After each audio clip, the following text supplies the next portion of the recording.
Nico, you're back. It's Friday. It's How? Friday then. It's Friday. How are you doing? I'm great. I'm great. I'm great. Pierre, it's cutting a long story short. It always feels like passing and preparing for an exam, right? As soon as you come up with the topics, which we discussed prior, it's always like, okay, we got the audience, we need to deliver, and it's Yes. always fun. It's always fun, but it's kind of it's getting hot in here, right? But it's always It, good. It's always good. it is getting hot today. Yeah, it's like being back in the school bench every single week here because Exactly. in a sense you have pressure here, to deliver, to understand what are the current news and to kind of figure out what are the context between the things. And it's every time before these sessions, it's an hour or two of just kind of studying and brushing up on numbers and making sure that we try to not make any mistakes here, at least because we have a live audience who is very ready to beat us down at every moment here. So good morning to everyone who's here as well. But yeah, Nico, we have a great week again in story here today. Can you talk a little bit about what we have on the agenda today for our lovely audience? So first of all, we will talk Q4 numbers. The latest and greatest. We are expecting. We will talk about. Sorry. Just let me scroll up a little bit. GIG numbers. We will talk about Aspire Global numbers. A crowd. Aspire. We're looking forward to DraftKings numbers next week. Better Collective will come up with the latest numbers as well. Then we will head over to the latest and greatest numbers from New Jersey, New York, and all over the US. Then we will give a little bit of the latest news about ICE. Then we will touch down on the Holy Grail and the old school of gaming, lotteries. And then we will talk about the Metaverse. metaverse. Of course we will. So it's the probably the new rising star of the metaverse. But we will just see if it's the hottest shit out there, the new thing, the new big thing out there. But we will just see. We will just see. So for sure, it's once again great topics, and I'm pretty sure you're all prepared like I am as well. Absolutely, absolutely, and good morning to everyone who's joining us here today. Good morning, Lars, Robert, Fabio, Solomon, Fahin, Ludwig, Bodgan, Nolan, everyone who's joining us here today to check out what is the latest and greatest of the iGaming industry here. And Nico, as you mentioned here at the end here, the fifth and final point today will be on the elusive metaverse that no one has ever seen. However, it is on everyone's mind, and what we want to highlight here, we don't want to just make these silly predictions of if metaverse is going to be the next big thing or whatever. We want to talk about some actual projects that is about to take place here, specifically on the convergence between the metaverse or Web3, as we also can call it, and the iGaming and gambling industry. These two verticals are very tightly connected.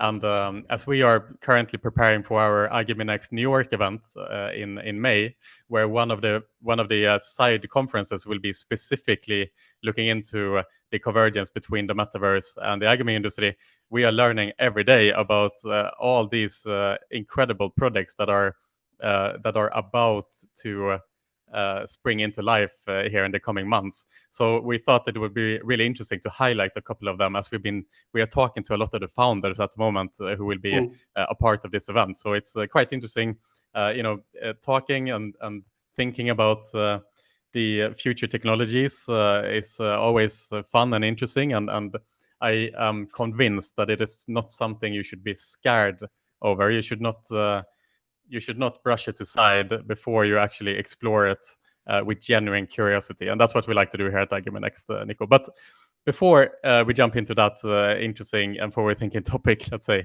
what about, Nico, we start on the earnings seasons here, which is in full force at the moment for the iGaming industry. What do you say? Shall we jump into that Yes, as a starting point? sure, Yeah, sure, all sure, right. sure.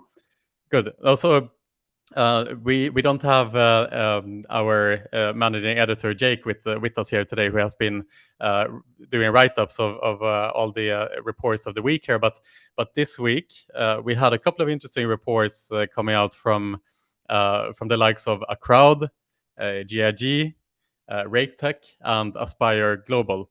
So four kind of well-known iGaming established brands here, all four who are listed on the Swedish stock exchange here on the OMX in Sweden. Last week, we saw a couple of interesting reports come out as well, in the likes of Evolution, Betsson, Leo Vegas, for example. And today we have done A Crowd, GIG, RateTech, and Aspire. Now, just as a little bit an overview, we don't have time to dig in deep into these reports, but as a little bit of a highlight here, I would say that Q4 in general for the industry has obviously been a challenging quarter. We saw the Netherlands closing down shop for most of the operators in the beginning of the quarter. We saw headwinds when it comes to unusually low sports betting margins for the operators as well, which caused financial disturbance towards especially the operators. And so it's been a challenging quarter overall for the industry. Now, I would very much say that these are kind of temporary headwinds, and at the same time, even in the mature European market, we are still seeing that the market is still growing, which is a positive sign. But I want to start here by lifting up Gaming Innovation Group, because I think it's just a very interesting company. You know, for those of you who don't know, Gaming Innovation Group had a golden year a couple of years ago when seemingly in Malta, here where I am based, Gaming Innovation Group was the company everyone wanted to work for. They had the best benefits, they had the coolest office, their perception of Gaming Innovation Group, but they were going to take over the entire industry. They had a lot of different projects that they were working on at the same time. They were very early into the US with their platform agreement with Hard Rock. And then almost overnight, the company seemingly crashed, more or less. There was internal conflict between the board and the CEO at that time, Robin Eric Reed, who was the founder of GIG as well. Robin had to leave the company. New CEO Richard Brown took over to basically reconstruct the company. And this was a couple of years ago, and what GIG chose to do, they had liquidity issues, low on cash. You know, they chose to offload the very successful B2C part, so the operator part, which they sold then to Betsson Group. They sold it in order to put a little bit better focus on the company, in order to not do everything at once, but instead they wanted to focus the company more on the core verticals, let's say. And those two core verticals that they chose to focus on was the media side, so as in affiliation, and the platform, the GIG platform that they use as a SaaS model in order to license that platform out to operators who wants to go live in certain markets. So those are the two verticals that Gaming Innovation Group today is focused on. Now, a couple of years later, they have turned the company around, and the company is now profitable again. The share price has somewhat bounced back, although not nearly as high as it used to be, but still it's bounced back from its low point a couple of years ago. But they have also been criticized, GIG, because these two verticals, the media and the platform, are very disconnected from each other. They don't really help each other in the business. They're operating as two very different products with two very different skill sets internally that you need in order to make these products profitable. And so the assumption and the rumors have been that GIG eventually will offload either of the two verticals. Now, if you look into the report of Q4, an earlier report, you can see that there is one product which is very profitable, and there's one product which generates revenue but not profits. And the profitable arm of the company is the media side, and the non-profitable vertical is the platform. So they generate a similar amount of revenue, but so the platform generates about 5 million euro revenue, but they only have 0.2 million euro EBITDA. So they hardly generate any revenue, any profit at all in the platform. But the company is carried by the media side. And so that is very much the story of the reports this time around as well, that they have not been able to generate profits from the platform side. Now, they have made an acquisition on the platform side, which seemingly suggests that the future of GIG is still within this platform. And so we will have to wait and see in the next year if they are going to offload the media side as well. And if they would choose to do that, then obviously they have a lot to prove on the platform side, because it is not yet profitable, but it's generating a lot of revenue, and it's difficult to operate the platform, because it's either you have two choices: either you focus on core markets and focus on operational excellence, or like GIG have done, they try to service many markets, but it's adds a lot of complexity to the organization. And in order to become profitable, you have to have volume, which GIG currently doesn't have. And so they are in a little bit of a they have yeah they are seemingly in a little bit of a tough spot here, where they have a lot to prove on the platform side, but it's interesting to follow here. And again, they have managed to do an incredible turnaround. The company reconstructed the company, offloaded a lot of staff, and streamlined the organization. And the expectation now for 2022 is that we'll see GIG kind of taking the next step here in the journey of the kind of GIG 2.0, if you will. So it's quite interesting, I think. GIG is always an interesting company to keep an eye on. Good morning to Michael Bryan as well. Nice to have you with us too today.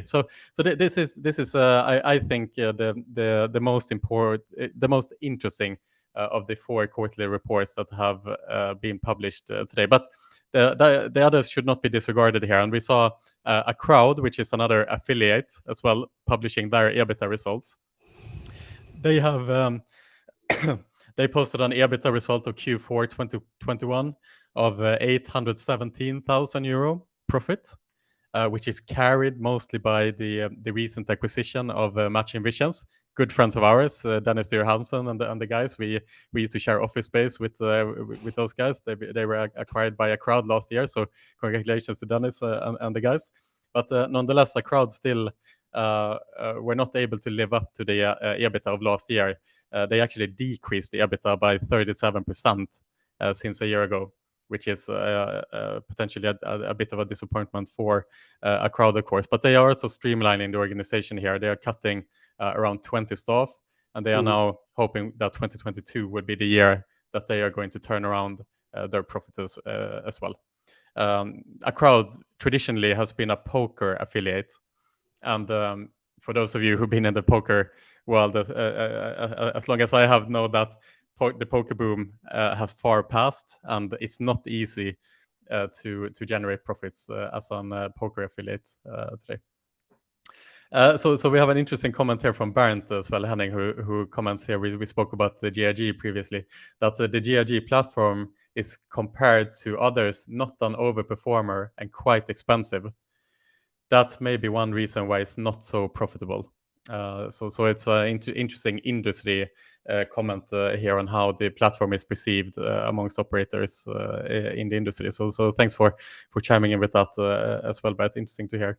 And also want to wish a good morning to Rob and Roman, who's joining us here today as well. Nice to have you guys with us here too.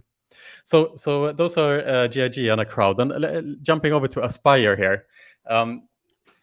Aspire Global, from an investment point of view, not so interesting anymore, of course, because they have been acquired here by NeoGames recently, and will start the process of being merged soon. I don't think that the vote has taken place yet amongst the shareholders, but the expectation is very much that the vote will be approved the acquisition by NeoGames of Aspire Global will be approved here. But Aspire Global is still functioning and still active on the stock market, but you won't see that much movement considering the takeover bid has already been published here. So, but still, Aspire Global is an absolute machine. We have reported on this before, but since the pandemic started, since the lows of the pandemic, Aspire Global has outperformed every single publicly traded iGaming company on the stock market. They have increased the share value by 800% and taken all the strategic correct decisions along the way. And that has now led to the acquisition by NeoGames. Nonetheless, the group published an EBITDA result of 7.5 million euro in the bank, which is actually a decrease of 9%. So at first glance, you would think that that's not a good result. But then you have to remember that a couple of months ago, Aspire Global offloaded their very profitable B2C parts of their organization to esports technologies. And if you want to look at pro forma results, then actually Aspire Global, if you only look at the B2C, B2B part of Aspire from a year ago, they would have actually increased their EBITDA with 25%. Comparatively how the business looks like today. So Aspire Global with Sergio Marman at the helm, absolute machine. And congratulations to everyone who has been a part of that journey as a shareholder. Finally, as well, we have RakeTech, as well, a smaller affiliate as well. So that published their results this week. We have good ties with RakeTech because we sit wall in wall with them in our office. We see them every day, although they are remote first. And just to share an insight here to everyone, Aspire Global, RakeTech, they have a workforce of around 90 people. And in the offices, we see usually maybe 1 or 2 people who is working in there. The rest of RakeTech works from home. And that is a purposeful strategy by Oscar Milbach, the CEO, who wants to take the company remote first, and he wants to push that culture, so to say. But nonetheless, they have a very nice office, and usually is quite empty in there. But they are working hard, nonetheless, RakeTech, and they have increased the EBITDA of 50% in the fourth quarter compared to the fourth quarter of last year. So positive results for RakeTech. And the EBITDA result is 5.4 million euro plus. So great result from RakeTech. They are also shifting focus now into US, and as an affiliate, obviously US is the big prize here. And I am very curious to see the quarterly reports from Catena Media and Better Collective, 2 of the major affiliates who are reporting next week. So for everyone who is interested in the reporting season, next week will be a very, very interesting week to see how Catena Media and Better Collective will report. Not so much perhaps on the Q4 numbers, but the guidance of Q1. That is what we will be looking at, because New York is now live in Q1 of 2022, and it was Super Bowl weekend last week as well, which allegedly kind of broke all records here revenue-wise in the state. As you know, Nico, I think how big percentage of the population in New York signed up with a sports betting account online in like the first 2 weeks? It was like 4% of the entire state, something along those lines. So we can expect that the affiliates here will be looking at some pretty insane potential revenue here from the first quarter of 2022. And look out for the guidance of Q1 22 in the quarterly reports for Catena Media and Better Collective next week. Finally, I want to mention as well that today DraftKings is reporting, but it's morning here in Europe, which means that it's in the middle of the night over the pond over in North America. So the quarterly report is not yet released, but in a couple of hours we will see the quarterly report from DraftKings, and that is also, as always, a super interesting report to look at, because DraftKings is one of the companies that has the most short sellers against them on the publicly traded companies in the US. and they have been very steadily declining here during the quarter, lost more than 50% of its share value during the quarter. But expectations is perhaps that we've seen the bottom, and that we might see a turnaround here for DraftKings. And this report today is, I would say, the most important quarterly report for DraftKings ever. Because the way the stock has been moving in the last quarter has not been very promising. And if we see a similar trend as to the last quarterly report, which was by all means trend-wise not very positive, they are increasing the losses much faster than they are increasing their revenue. It's the losses accelerated in Q3, and it will be interesting to see if we see a further gap between the revenue and the expenses in Q4 here as well. And also very interesting to see their guidance for the first quarter of 2022 here now, when New York is going live, which is obviously a massive expense for DraftKings as well to start a new market, especially one that is operating with a 51% tax rate here. So keep an eye out for the DraftKings reports later on today. We will be reporting on it, so you can keep an eye out on iGamingNext.com. Jake Evans and our editor Connor Mull here is hard at work here to read between the lines in these reports and to figure out what is the actual interesting numbers. So yes, that's kind of a summary of the quarterly earnings here. I was hoping I would summarize this in a couple of minutes, but it turned out to be a 50-minute here instead, Nico. But does it make sense to you? Is there anything to add here on your end? Anything interesting to note?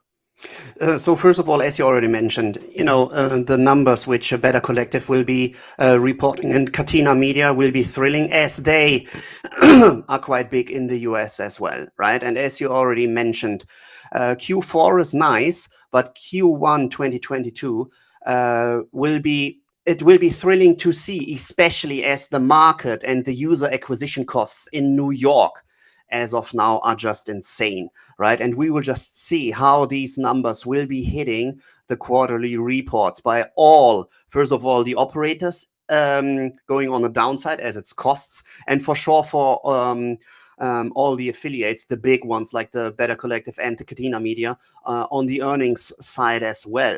And what we should not forget is, first of all, of course, February is Super Bowl time, but March Madness, when the NCAA will be hosting their basketball tournament. This is where the big money is in. Yeah, and then we will just see how numbers will increase. And just to underline what you've already said is the last quarterly report from DraftKings was the marketing expenses have been 3 times higher than the revenue. And I'm pretty sure, as they're aiming for the long game in the US, there will be quite the same spendings in Q4 as well. And then we will see even higher spendings for the Q1 2022 as well. Caesars already mentioned that they will break even, Caesars or BetMGM, that they will break even by end of 2023. As they are then expecting the returns on their investments as well. And one thing is for sure, the US is only a game for operators with deep pockets, right? WinBet about to sell off their online gaming. We will see who might be grabbing this business as well. But for sure, the Q1 2022 numbers, they will be very, very interesting to just have a peek at them as well. And as already mentioned, the Q4 numbers for Better Collective. So next week we will know more about this. And this will also be interesting. And as last week, we already touched on some of the Q4 numbers. So it's ongoing reporting week, starting last week, this week, and next week. Absolutely, Nico. Shall we jump over? The time is flying here, as per always. We're gonna try to keep it within an hour today. So we have 5 topics today, and we covered 1 so far, which is I guess the longest one as well.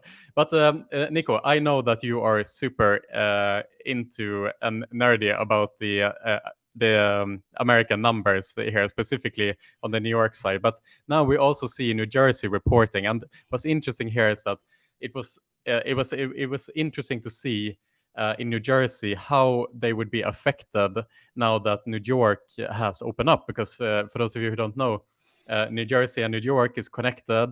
They are next to each other, and many New Yorkers were traveling past state lines in order to um, place bets online in New Jersey. And in fact, it was estimated that more than 20% of the handle within New Jersey actually came from New Yorkers. And so now the numbers are out from New Jersey in January here, the first month where New York has been live on the online side. So can you tell us a little bit more, Nico, of the numbers here in New Jersey and New York? How was New Jersey affected?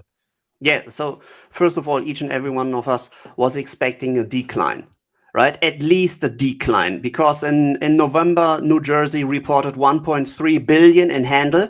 And guess what? In January, when New York just opened up, we just discussed the numbers. First 30 days, 2 billion in handle. Everybody's going crazy about New York. The numbers that have been reported from New York. The first time we spoke about this, we are expecting declining numbers from New Jersey. Guess what? New Jersey just reported another record-breaking month as well, as they had a handle of $1.35 billion. So instead of declining anywhere, they increased the numbers. And this is just insane, because nobody expected anything like this, right? If you have a flat curve, okay, all good, right? You're just moving side to side, all good. But increasing numbers is just insane. And as you already mentioned, a lot of people were expected, 20% of the New Jersey revenue was expected coming from New Yorkers, as they literally just crossed George Washington Bridge, touching down in Fort Lee and just placing their bets. Turns out nothing changed. New Jersey has a record-breaking month as well. So they had gambling revenue amounted to roughly $380 million, up 10.3% from the same month last year. So it's just insane. And we shouldn't compare the revenue numbers, because revenue in sports betting is always based on actually how bets turn out. So just have a look at the handle, because this is what people actually bet and what's representing their stakes. And the stake is 1.3 billion, while New York had 2 billion for the first 30 days. So it seems like all over the US is the holy grail, and that's why a lot of operators actually want to touch down in New York or anywhere in the US. And what is very, very interesting, we also see reported numbers for 2021, which does not include New York, as New York is 2022 already. And guess what? The US commercial gaming revenue is reported $53 billion. And these are numbers which, always keep in mind, we're not speaking about all over US, as only half of the states in the US have opened up for sports betting. We're not talking about casino, because casino is still not opened up in most of the states. So as a matter of fact, we shouldn't compare 2021 numbers with 2020 numbers, as we are facing at least 3 months with no sports betting, several months with no real estates, no casinos being opened up. So we should compare the 2019 numbers, which represent the numbers, the non-COVID numbers, and from the 2019 numbers, it's an increase of 21%, because in 2019 the reported numbers have been roughly 44 billion for all over US. Now it's 53 billion for all over US. And these numbers result in, or come from slots and table gaming revenue totaling 45 billion. So roughly 85% actually come from slots and table gaming revenue, and rest is from sports betting. So it's the old economy, usually coming from Nevada, the state of Nevada, and from wait, what is the? I'm just missing a word, Pierre. Can you just help me out? Where are all the New Yorkers going to just do their gaming? They go through the tunnel. Yeah, no. I'm The, speaking the about. Washington Bridge. Yeah. George Washington Bridge is sports betting, and New Jersey has also a casino as well. But I'm Yes. just missing one quite famous place where usually Michael Jordan has spent some time. But I'm pretty sure if I'm Meadowlands, perhaps. yes, as soon as I'm stepping down from the hot seat, I'm pretty sure Yes. that it will just flow to my mind. But Yes. there's Atlantic City. Sorry, Atlantic Yes. City, which is pretty much the East Coast Nevada, where they're spending big time. So and for 2022, if we're speaking about what kind of markets might join the hot race for gaming and sports betting, Iowa online casino bill has just passed the first hurdle. South Dakota mobile sports betting bill has just passed the Senate. Then another market, Florida, might be opening up again. California, we have these two bills about to move. Maybe by end of 2022, California will join the gaming space as well. And then the overall reports will change significantly, as California and Florida belong to the big four states. And we already see what's in one of those big four states, as we already know the New York numbers, and they are just insane. So the overall reported numbers for the US will be topping those 53 billions quite easily with the upcoming markets for 2022 as well. Yes. And there you go. Fabio Yeah, just came Fabio. up with the Atlantic Yes. City. That's the Very good. good. That's the good about our audience. We appreciate So, the help. yeah, Yes. we appreciate this one. And Bogdan mentioned something interesting here. Once online casino will be allowed in most of the states, we will witness the hockey stick growth, as in exponential growth here in some of the states. Now, it's quite interesting to compare the sports betting revenue with the iGaming revenue, as they call it over in North America. They separate the two terms. So if we look at New Jersey now in the last month, they generated around $200 million revenue from online gambling specifically, and this was split between 60 million revenue from sports betting and 137 million euro revenue dollar revenue from iGaming, essentially. So more than twice the amount of revenue in that state was generated from online gambling activities rather than sports betting. So Bogdan is good to is right in pointing out here that this potential hockey stick effect we will see in the states that does legalize online casino. Now, it's interesting because this is a question that appears a lot in New York. When will online casino be regulated in the state of New York? Because right now you can only play sports bets, not you cannot play slots online, for example.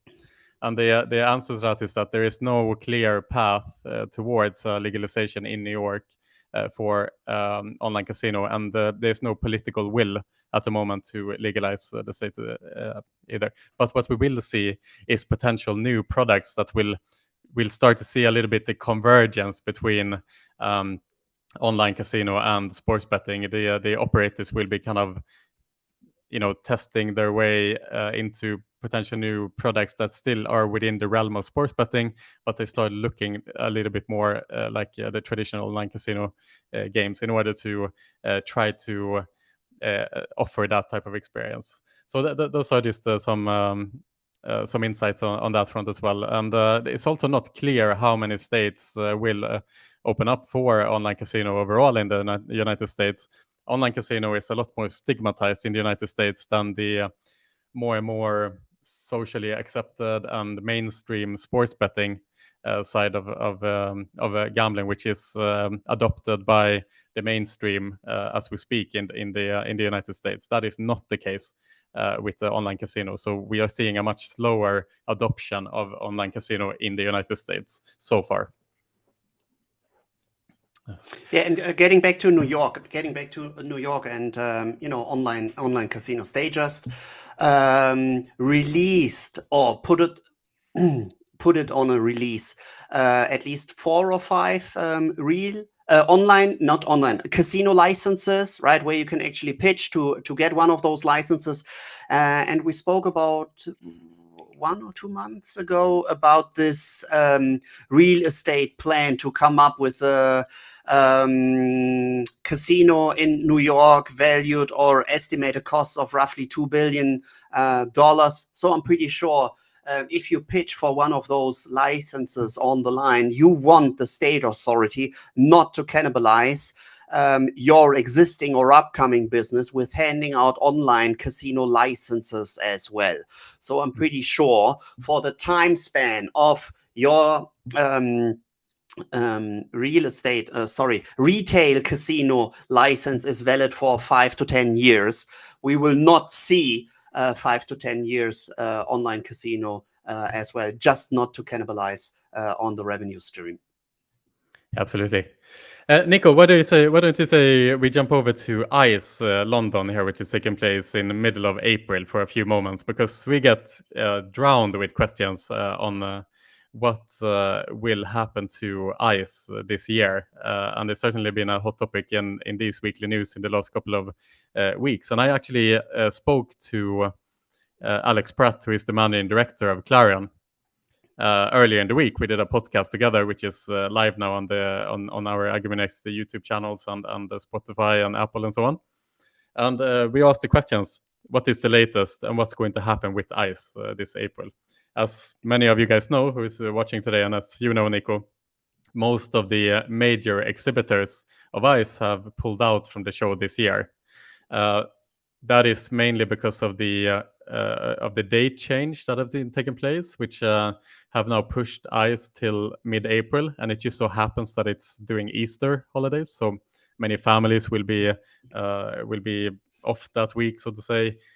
Difficult for some people to travel into the UK during those circumstances. And so many of the exhibitors have chosen to pass this year, essentially.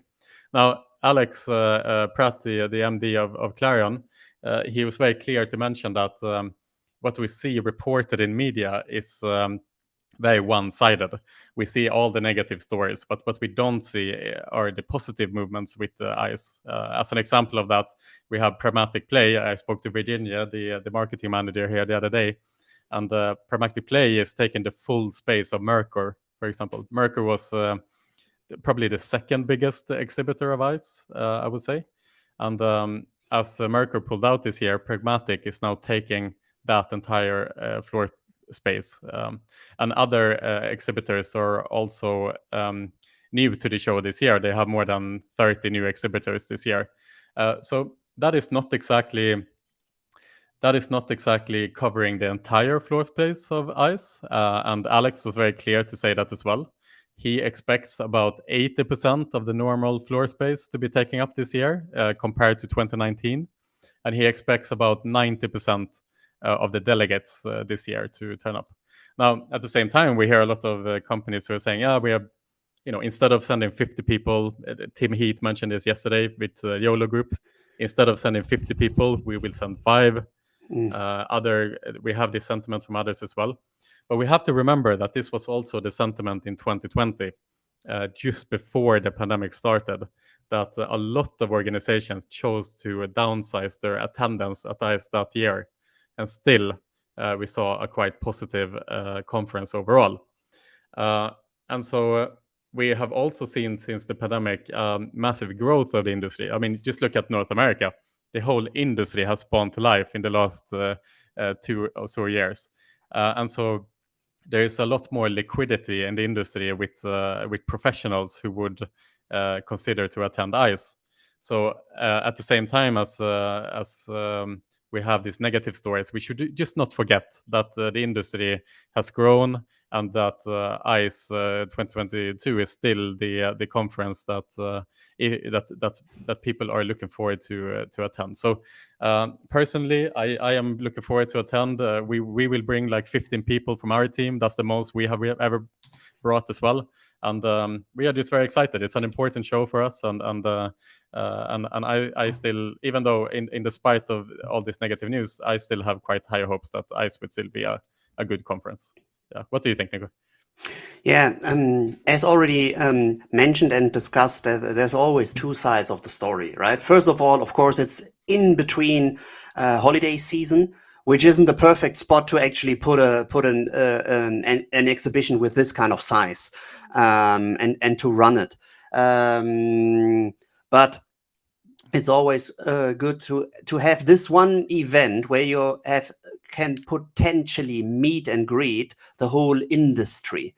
Right, and even if it's just from, as Tim yesterday just mentioned, okay, they will just send 5 people out of a 50, as long as the overall space is nearly taken. And I'm pretty sure 2020 was, 2019, because in 2020 we've already seen some of the spaces, especially from the Chinese brands, they actually stopped. They didn't exhibit. So I'm pretty sure 2019 is the last time where we've seen the whole of ICE, and it was a record-breaking after record-breaking exhibition. They started with actually 4 halls, then they expanded it to 6 halls. Then we have the LAC, which also moved into the Excel Center as well. And I'm just curious to see if really most of the people will actually not attend, because in the end, some people not attending, it's also always a chance from further people being interested in the exhibition as well. And if I'm not mistaken, all operators still attend LAC. As of now, there are not operators to actually stop exhibiting. Then we will see the sports betting operators. We will see the Better Collective being at LAC as well. So I am for sure in, and I will attend ICE, but I'm just a one person, and I'm pretty sure that I'm not representing like 90 other percent of the all industry. But it will be thrilling to see just thrilling to see all the others meet and greet. Katie will be joining. I'm pretty sure Bernd will be running around like always in the exhibition as well. You mentioned you and your team will be joining the floor as well, and it's just it's always a good occasion, and weather-wise it will be a little bit better than in February. Absolutely. And Katie is commenting here as well. Speaking of conferences, any comments on Sigma becoming an affiliate? I don't know if you saw, but there was a press release from Sigma here the other week that they are launching Sigma Play, which is their affiliate initiative. They are becoming an affiliate as well. And I don't think there's too much to add here. It makes sense for Sigma. They have a news portal that is driving traffic to the website. It's a discussion that we have as well as iGaming Next, as we are about to launch our news portal. Like, what is the optimal way to drive revenue through our news portal? Is it through affiliation, or is it through traditional banner sales?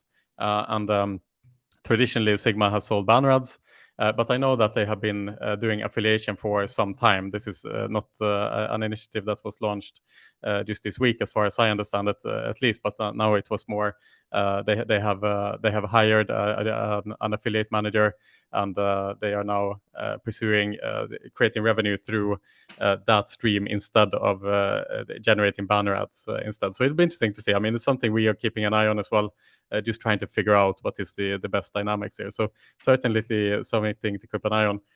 I guess the only thing to comment here is, like, does this put them in a weird position when it comes to competing against their own customers, seeing that Sigma is an affiliate show? And that's always something you have to be wary of when you start a new product. Of course, how does this affect your own partnerships, let's say? But I'm sure that the guys know what they are doing. It'll be interesting to follow up and see how it turns out. Sigma are doing a lot of different projects at the same time, and it will be interesting to see how they drive operational excellence through all of these projects. It's a challenge to do this many projects that are a little bit unconnected to each other. But if it wasn't a challenge, it wouldn't be fun either. So Exactly. that would be the short comment. So looking forward to see all of you guys at ICE, of course, as well, and definitely would be nice to hook up and have a coffee with as many as possible. Nico, next topic. We're gonna stay in the UK for a while. We're gonna stay in the UK for a while. Exactly. So old school gaming. What rushes through our mind? Old school gaming, lotteries, right? As of now, the contract from the operator actually hosting or running the national lottery in the United Kingdom, in the UK, is about to expire in 2024. So Camelot, who has been running these operations since 93, 94, so nearly 30 years already, but for sure 30 years as soon as it comes to the extension of the contract. But as this contract is about to expire, and lottery is usually the holy grail of gaming, because in the end, in the UK, you have two draws happening on a Wednesday, happening on a Saturday.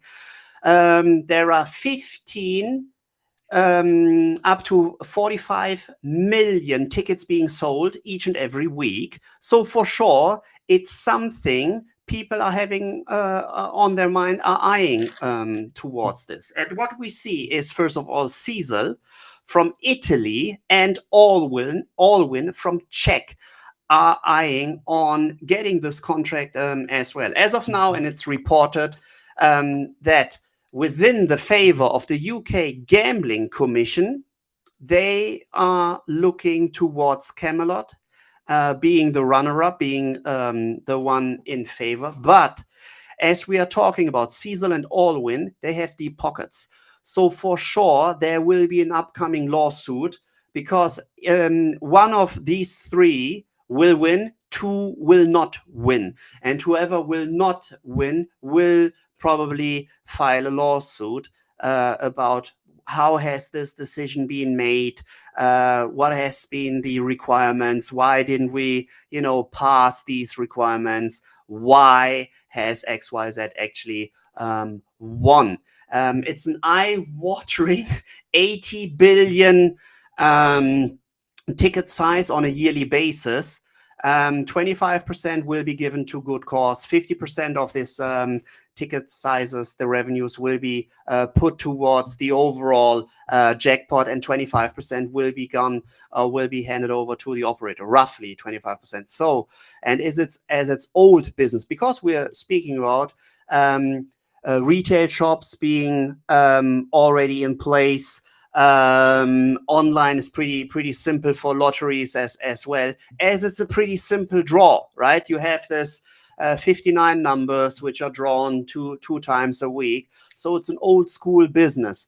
But for sure, it will be thrilling to see what will be happening within the next months, the next couple of months, and how the UK Gambling Commission will actually decide, and what will be the lawsuit that we will be seeing and facing as well. So it's a hot topic, and it will stay a hot topic for quite some time. Absolutely. It's super interesting, a huge competition here. And as Roy points out here, it's likely to be the last time it will be bidded on. So a very lucrative for the one that wins here. Very interesting, Exactly. And Nico. one more thing. Sorry to interrupt. The contract will be extended for 10 years. So it's not like a 2 years time span, it's 10 years. And that's why also Allwyn and CSAL, as said, each and everybody of these three companies is specifically eyeing to get this contract as Right. it's flat earnings, right? Yeah. It's pretty simple earnings. Absolutely, Nico. Interesting stuff. And if I may be abrupt here and ask if we can jump into the last topic. I'm not at all biased here, by the way. Not at all biased for the last topic. Not at Okay. all. Not at all. Not at all. Especially as you didn't prepare a quote or an intro. You're not biased at all. No, So what's the not at all. next Not at all. topic we will be speaking about? Shall we say it together? Yeah. The metaverse. Metaverse. Yes.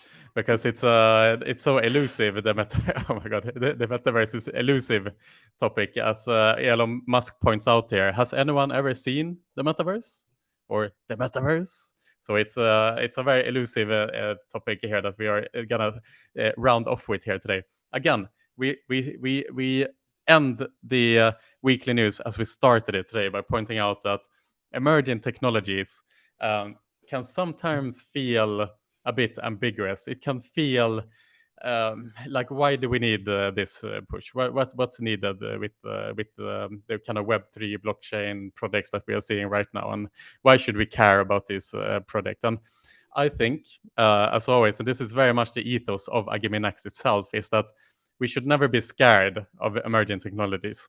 We should embrace them. We should pick them apart. And once we pick them apart and genuinely dissect these topics, that's when it's easier to understand if this is hot air or if this actually something there that can be worked on in the future. Sometimes emerging technologies, we have to remember the word, they are emerging, so they might not be that relevant today, but we can predict that they will be more relevant in the future. And so yeah, with that little disclaimer said, I would like to end the weekly news today by highlighting 3 of the more interesting metaverse / iGaming projects that are about to be released or that are already released. So we can actually see like what are some tangible products that are coming out from this vertical.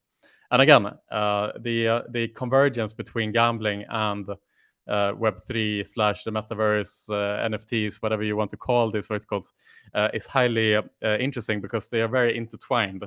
And so we are seeing a lot of products that are touching gambling, so to say. They aren't really the traditional gambling products as we are used to, and that's also why they are very interesting, because it could potentially be a bit kind of a paradigm shifting ideas that will be disrupting our industry in the future.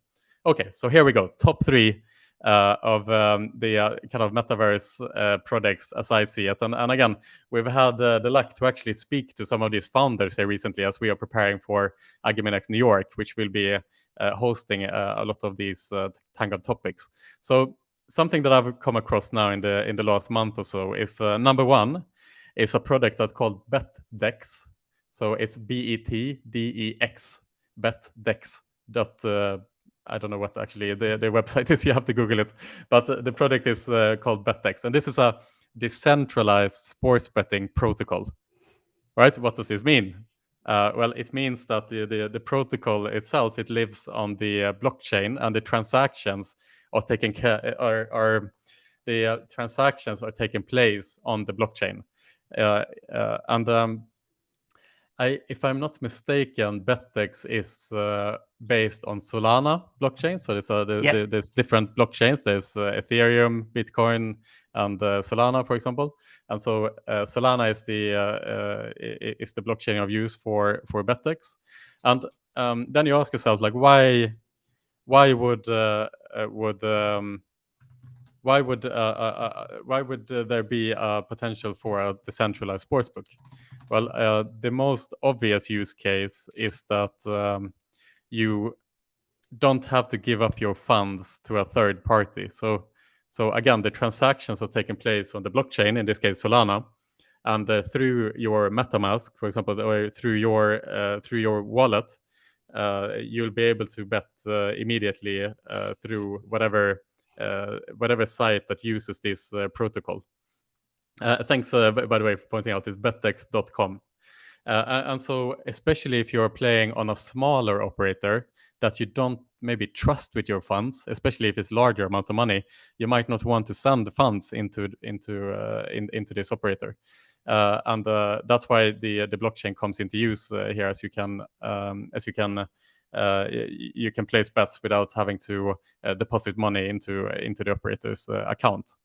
Also, the BetX is planning to also host much better odds. The decentralized nature of this protocol makes it so that operationally it's much easier to run it. And those are two use cases here. But primarily the centralized nature of not having to deposit money into BetX. So keep an eye out for that. There's the guys who run it is called Varum Sahar, and they are former FanDuel executives that have come together to start this decentralized sportsbook. That's project number one. Project number two is called Virtue Poker, which is you guessed it, a decentralized poker network. That works on a similar principle as to BetX. The fact that it's decentralized, you don't have to deposit into an account, you can play directly from your wallet, and the website is called virtue.poker. It's a serious product. They have hired Phil Ivey as their brand ambassador, and it's already live, so you can play it already today if you want as well. And again, the bets are taking place on the actual blockchain. So in the Virtue Poker's case, I think they use Ethereum as their blockchain of choice. And project number three that I want to highlight today in the last minute that we have here is a totally different betting and gambling idea here, which is called Zedrun. Zedrun is not a new product here. It's already been existing for the last couple of years. And Zedrun is digital horse racing, where basically through the use of NFTs, you can buy your actual horse, and then you can breed the horse with other NFT horses, and then you can race them against each other and against other players. There's a buy-in when you race your horse, and so you can choose to buy in, and if your horse wins, then you win a prize. So it's very similar to as you would run a horse in real life. If you buy a horse, you obviously want it to be profitable in the long run. And you can also spectate and bet on the winners as you spectate as well. This company is now estimated to be valued at $1 billion USD. It's a guy whose name is Rahul Sood, who is one of the main investors in Zedrun. And also the founder of Zedrun we are hoping that he will confirm as a key speaker at iGaming Next New York here later on in May. And one of the investors here, Rahul Sood, he was also a founder in Unicorn that was recently exited to Entain. And Rahul Sood, he is also launching another project that is similar to Zedrun, which is called the Mecca Fight Club, which is a similar product to Zedrun, but it's a lot more complex. Like it's the next generation of Zedrun, let's say. And so it's called Mecca Fight Club, MECHA Fight Club. So Mecca Fight Club. Also something to look out for. So those are just a couple of products that are already live or about to go live. That is taking use of the decentralized nature of the blockchain or the upcoming or the technology over the internet. So already a lot of things happening. Zedrun, I think, is the clear example here of a Web3 based product that is very close to our gambling nature, that is actually showcasing real use. And that's obviously why it has seen a lot of success. And these are first generation products that we are seeing here. So a lot to look out for here. And we're going to keep keeping an eye on these interesting products that are metaverse based. As you can see here in the background, my dog is now waking up, and that means that it is 11 a.m. and it's time to start wrapping things up here, Nico. So what do you say? Do you want to do a little bit of a wrap up here, and then we head over to the beach for one more thing to add to the metaverse topic. JP Morgan, they just released a report in mid of January where they estimate the overall market size of the metaverse with $1 trillion. So there's a report. I'm pretty sure we will just put it up into the chat as well, where they, as said, released a document with the so-called opportunities in the metaverse. And JP Morgan, they are the first bank to actually open up a branch in the metaverse as well, where you can first of all see a picture of their CEO and a tiger passing by the JP Morgan branch as well. So for sure, it ain't just hot air. There are some underlying facts. And we will just see how we will be able to actually make the real world combine with the kind of metaverse world as well. So it's an interesting read to just speed you up a little bit with the JP Morgan opportunities in the metaverse as well. And this is just something which we just put into the chat as well. So as said, an interesting read to just start yourself up with the metaverse as well. Nico, it's been an absolutely brilliant hour. I would like to thank everyone who's tuning in today. Thank you to Elizabeth in the background here, our marketing assistant, who's been keeping an eye on us today and updating everyone in the chat for us today. She's been doing a brilliant job here behind the door. And yes, Katie, iGaming Next in the Alt Space VR soon. Absolutely, let's do it. We are all for it, man. Let's do it. Nico, what do you say? Shall we jump down to the virtual beach in the Central Land and have a virtual cocktail?